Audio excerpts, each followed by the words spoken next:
Hi friends, നമ്മളപ്പോൾ ഇവിടെ ഒരു ട്യൂണ എഗ് മസാല എങ്ങനെ ഉണ്ടാക്കാൻ നോക്കുകയാണ്. വളരെ എളുപ്പത്തിൽ നല്ല രുചികരമായൊരു ട്യൂണ എഗ് മസാലയാണ് ഇപ്പോൾ ഉണ്ടാക്കുന്നത്. നമ്മൾ പാൻ അടുപ്പ് വെച്ചു, അത് ചൂടായി വരുന്നുണ്ട്. അപ്പോൾ നമ്മളതിലേക്ക് എണ്ണ ഒഴിക്കുക. പിന്നെ വെളിച്ചെണ്ണയാണെങ്കിൽ ഏറ്റവും നല്ലത്. നമ്മളിപ്പോൾ ഇവിടെ ഉപയോഗിക്കുന്നത് സാധാരണ സൺഫ്ലവർ ഓയിലാണ്. അപ്പോൾ അത് ഒഴിച്ച് അത് ചൂടായി വരുമ്പോൾ നമുക്കതിലേക്ക് അതിനാവശ്യമുള്ള കുറച്ച് കടുക്, അതുപോലെ കുറച്ച് ഉലുവ ഇട്ട് കൊടുക്കുക. ഓക്കെ, അതൊന്ന് പൊട്ടി വരാനായിട്ട് വെയിറ്റ് ചെയ്യുക. തീ ഒരു കുറഞ്ഞ അളവിൽ വെച്ചാൽ മതി, കാരണം ഇത് കൂട്ടി വെച്ച് കഴിഞ്ഞാൽ ചിലപ്പോൾ ഇത് കരിഞ്ഞു പോകാൻ ചാൻസ് ഉണ്ട്. അങ്ങനെയാണെങ്കിൽ നമുക്ക് കയ്പ്പ് രസം ഉണ്ടാവും. അപ്പം അതുകൊണ്ട് ഇതൊന്ന് പൊട്ടി വരുന്നവരെ വെയിറ്റ് ചെയ്യുക. അതുപോലെ തീ ഒന്ന് ചെറിയ സ്ലോ ഫ്ലെയിമിലിടുക. അപ്പോൾ അത് പൊട്ടി വരുന്നുണ്ട്. അപ്പോൾ നമ്മുടെ കടുക് ഉലുവയെല്ലാം പൊട്ടി വന്നിട്ടുണ്ട്. അപ്പോൾ അതിലേക്ക് നമ്മൾ ഈ വെളുത്തുള്ളി ചെറുതായിട്ട് അരിഞ്ഞത് ചേർത്ത് കൊടുക്കുക. തീ എപ്പോഴും കുറച്ചിടാൻ നോക്കണം, അല്ലെങ്കിൽ നമ്മൾ കരിഞ്ഞു പോകുന്നു. അതിലേക്ക് നമ്മൾ ഇഞ്ചി ഇട്ട് കൊടുക്കുകയാണ്.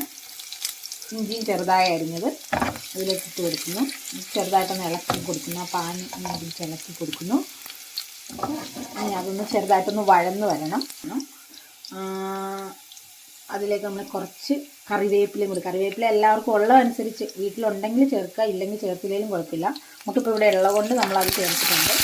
അപ്പോൾ അതുപോലെ കറിവേപ്പിലയൊക്കെ കഴുകിയിട്ടൊക്കെ ഇടുകയെങ്കിൽ ഇച്ചിരി ഒന്ന് അകന്ന് നിൽക്കണം, നല്ലതായിരിക്കും. അല്ലെങ്കിൽ കുട്ടി നമ്മുടെ മുഖത്തേക്കൊക്കെ വീഴാനുള്ള ചാൻസ് ഉണ്ട്. വഴന്ന് വന്നിട്ടുണ്ട്. ഒരു 3-4 മിനിറ്റ് എടുക്കുള്ളൂ, ചെറിയ തീയിലിട്ടാൽ മതി. അപ്പോൾ വഴന്ന് വന്നിട്ട് ഒരു നല്ലൊരു മണം വരും. അതുപോലെ പച്ചമുളക് നിങ്ങൾക്ക് ആവശ്യം പോലെ ചേർക്കാം. നിങ്ങൾക്ക് നല്ല എരിവ് ഇഷ്ടപ്പെടുന്നവരാണെങ്കിൽ കൂടുതൽ ചേർക്കാം. നമ്മളിവിടെ ഒരു പച്ചമുളക് ചേർക്കില്ല, കാരണം ഇവിടെ എല്ലാവരും, എനിക്ക് മാത്രം ഇവിടെ എരിവ് മതി. അതുകൊണ്ടാണ് നമ്മൾ ചേർക്കുന്നത്. ഒരെണ്ണ ചേർത്തിട്ടുള്ളൂ.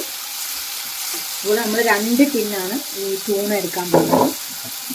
അതിലേക്ക് നമ്മൾ കുറച്ച് ഇപ്പോൾ ഇത് വഴന്ന് വന്നതിലേക്ക് നമ്മൾ കുറച്ച് മഞ്ഞൾപ്പൊടി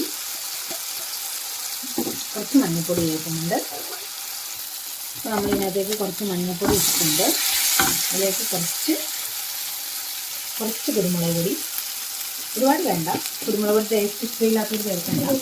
അതുപോലെ തന്നെ പിന്നെ ചേർക്കേണ്ടത് നമ്മുടെ കുറച്ച് ഗരം മസാല പൊടിച്ചതാണ്. കുറച്ച് മതി, ഒരു നല്ലൊരു ഫ്ലേവർ കിട്ടാൻ വേണ്ടിയാണ് ചേർക്കുന്നത്. അപ്പോൾ അതൊക്കെ ചേർത്ത് സെറ്റ് ആയിട്ടുണ്ട്. അതിലേക്ക് നമ്മൾ കാശ്മീരി മുളക് പൊടിയാണ്, കാരണം നമുക്ക് ഒരുപാട് എരിവ് വേണ്ട. അതുകൊണ്ട് കാശ്മീരി മുളക് പൊടി ഒരു 1/2 ടേബിൾ സ്പൂണാണ് ചേർക്കുന്നത്. പിന്നെ 1/2 ടേബിൾ സ്പൂൺ, ടീസ്പൂൺ അല്ല, ടേബിൾ സ്പൂണാണ് ചേർക്കുന്നത്. ഇതൊന്ന് നന്നായി ഇളക്കുക. ഇളക്കി നന്നായി യോജിപ്പിച്ച ശേഷം നന്നായി യോജിച്ച് വന്നിട്ടുണ്ട്. ഇനി ഇതിലേക്ക് നമ്മൾ റെഡിയാക്കി വെച്ചിരിക്കുന്ന മുട്ട, 2 മുട്ട നമ്മളെടുത്ത് കാണിച്ചില്ല, അത് 2 മുട്ട ഇങ്ങനെ നന്നായിട്ടൊന്ന് സെറ്റാക്കി വെച്ചിട്ടുണ്ട്. ആ മുട്ടയാണ് ഇനി ചേർക്കുന്നത്. അപ്പം അത് ഇതിലോട്ട് ഒഴിച്ച് കൊടുക്കുകയാണ്. ഇത് ട്യൂണ എഗ് മസാല ആണ്, അതുകൊണ്ടാണ് ഇതിലോട്ട് എഗ്ഗ് ചേർക്കുന്നത്. ഇതില്ലാതെയും ഉണ്ടാക്കാം, പക്ഷേ ഇതും കൂടി ഇട്ട് നിങ്ങളൊന്ന് ഉണ്ടാക്കി നോക്കണം, നല്ല ടേസ്റ്റാണ്. ചപ്പാത്തിക്കൊക്കെ ചോറിനൊക്കെ നല്ലതായിരിക്കും. ഇതൊന്ന് റെഡിയായി നന്നായിട്ട് ഇളക്കി യോജിപ്പിക്കുക എല്ലാം കൂടി.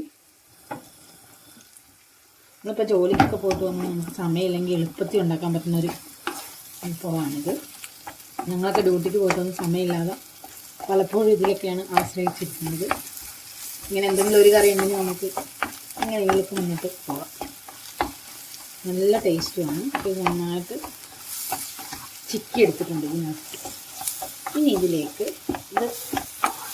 ഇത് ഹാഫ് ബോയിലായി വരുന്നു. ഇതിലേക്ക് എല്ലാം ഇളകി ചേർന്ന് റെഡിയായി നിൽക്കുന്നുണ്ട്. ഇനി ഇതിലേക്ക് നമുക്ക് പതുക്കെ നമ്മുടെ ടിൻ ട്യൂണയാണ് ഉപയോഗിക്കുന്നത്. 2 ടിന്നാണ് നമ്മൾ ഉപയോഗിക്കുന്നത്. അതിൽ ടിൻ ട്യൂണ ഇതിലേക്ക് ഒഴിച്ചു കൊടുക്കാം. പ്രിൻസസ് ട്യൂണ ചങ്ക്സ് ആണ് നമ്മൾ ഇവിടെ ഉപയോഗിച്ചിരിക്കുന്നത്. നമുക്ക് ഏത് ബ്രാൻഡ് വേണമെങ്കിലും ഉപയോഗിക്കാം. നമ്മളിപ്പോൾ ഇതാണ് ഉപയോഗിക്കുന്നത്. അപ്പോൾ അത് നമുക്ക് ചേർത്ത് കൊടുക്കുക. ഒരെണ്ണം നമ്മൾ ചേർത്തിട്ടുണ്ട്. ഇനി അതിലേക്ക് അടുത്തതും കൂടി ചേർക്കുക.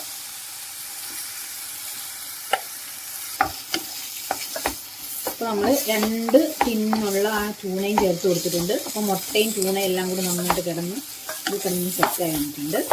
അതിലേക്ക് നമുക്ക് ഇപ്പോൾ ഉപ്പൊക്കെ നോക്കാം. ഈ ഉപ്പ് കറക്റ്റാണോ, ഇനി ഉപ്പ് കുറവാണെങ്കിൽ നമുക്ക് കുറച്ചുകൂടി ചേർത്ത് കൊടുക്കാം. അപ്പോൾ ഞാൻ ഉപ്പ് നോക്കട്ടെ.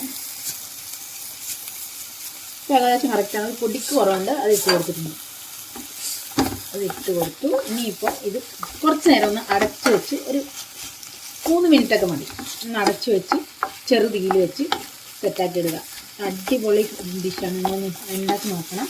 ചപ്പാത്തിക്കൊക്കെ പൊളിയാണ്, അതുപോലെ ചോറും കൂട്ടി നോക്കിയിട്ട് പറയണേ. നമ്മളിവിടെ റെഡിയാക്കിയിട്ട് അടച്ച് വെക്കണം. അപ്പോൾ നമ്മുടെ ഈ ടൂണാച്ചങ്കും മുട്ട മസാല നല്ല റെഡി ആയിട്ട് വന്നിട്ടുണ്ട്. നമ്മളപ്പോൾ ഈ നല്ല ഡ്രൈ ആക്കിയാണ് എടുത്തത്. വെള്ളം മൊത്തം പറ്റി. ഈ വെള്ളം പറ്റുന്നതിന് മുമ്പ് നിങ്ങൾക്ക് എടുക്കാം. അപ്പോൾ നമുക്ക് ചാറ് വേണ്ടവർക്ക് അങ്ങനെ ചെയ്യാം. നമ്മളിപ്പോൾ ഇച്ചിരി കൂടി ഡ്രൈ ആയിട്ട് എടുത്തേക്കണം. അപ്പോൾ ഇതിങ്ങനെ കിട്ടിയിട്ടുണ്ട്. ഇനി നമുക്ക് പതുക്കെ സർവിങ് പ്ലേറ്റിലേക്ക് മാറ്റാം. അപ്പോൾ ഇവിടെ നമ്മുടെ ടൂണ എഗ് മസാല റെഡി ആയിട്ടുണ്ട്. ഇവിടെ കണ്ടപ്പോൾ തന്നെ എൻ്റെ കുഞ്ഞിന് വായിൽ വെള്ളം ഊറുന്നുണ്ട്, ചോറ് ചോദിച്ചു തുടങ്ങിയിട്ടുണ്ട്. അപ്പം നിങ്ങൾക്ക് ഇഷ്ടപ്പെട്ടെങ്കിൽ ഇത് ഒരു പ്രാവശ്യം നിങ്ങളൊന്ന് ഉണ്ടാക്കി നോക്കണം. ഇഷ്ടപ്പെട്ടെങ്കിൽ നിങ്ങൾ ലൈക്കും കമൻറ്റും ചെയ്യുക. അതുപോലെ തന്നെ സബ്സ്ക്രൈബ് ചെയ്യാൻ പറ്റുന്നവർ സബ്സ്ക്രൈബും ചെയ്യുക. Okay, thank you. So guys, ഈ സംഭവം സൂപ്പറാണ്. നിങ്ങൾ ട്രൈ ചെയ്ത് നോക്ക്. എന്നിട്ട് നല്ലതാണെങ്കിൽ നിങ്ങൾ ആ കമൻറ്റ് ബോക്സിൽ കമൻറ്റ് എഴുതിയിട്. അതിനെക്കാട്ടും കൂടുതൽ ഇഷ്ടപ്പെട്ടാൽ ഒന്ന് ലൈക്ക് ആൻഡ് സബ്സ്ക്രൈബ് അങ്ങ് ചെയ്യുക.